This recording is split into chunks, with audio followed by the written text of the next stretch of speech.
नहीं मैनू जो दस नहीं पी तेरे को नंबर नहीं है फोन करके उन्होंने आप आख दे हाँ जिस किसी रिश्तेदार ने एक दूजे को गल करनी होंगी फोन चुक के मैनू कर देंदा मुड़ के मेरा नाम ला के अगे सारे जहान दे ढंडोरा पिट दे पीनो की तो टुट्टी जुत्ती भी नहीं पता होंगे किसी गल का गल्लां तुहाडे मूँह ही मैं सुन नहीं गईयां मैं तो गल्लां सुनन दी मुजरम बन जानी मेरे तो कोई जुर्म हो गया तुहाडी रिश्तेदार बन के वो कोई भैड़ी घड़ी सी कि मैं इस खानदान दे विच जंम पई जिस किसी रिश्तेदार ने एक दूजे को गल्लां करनी होंदियां फोन मैनू कर दिंदा तो होर की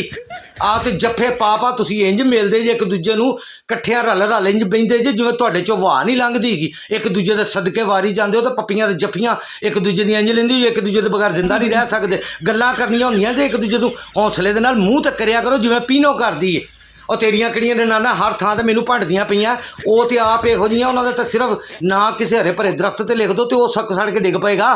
तेरी जिहड़ी मासी है ते पुप्पी है वो जिहड़ी औरत सारे जहान दे घरां दे विच लड़ाइयां पवांदी है ना तेरी मासी ते पुप्पी उहदे घर जाके लड़ाई पवाइयां ही नहीं बाकी रिश्तेदारां दी सुन लै मैं तुहाडे अगले पिछले कढ के बाहर रख दिआंगी तुसीं जानदियां नहीं जे मैनू हैलो हुण फोन बंद कर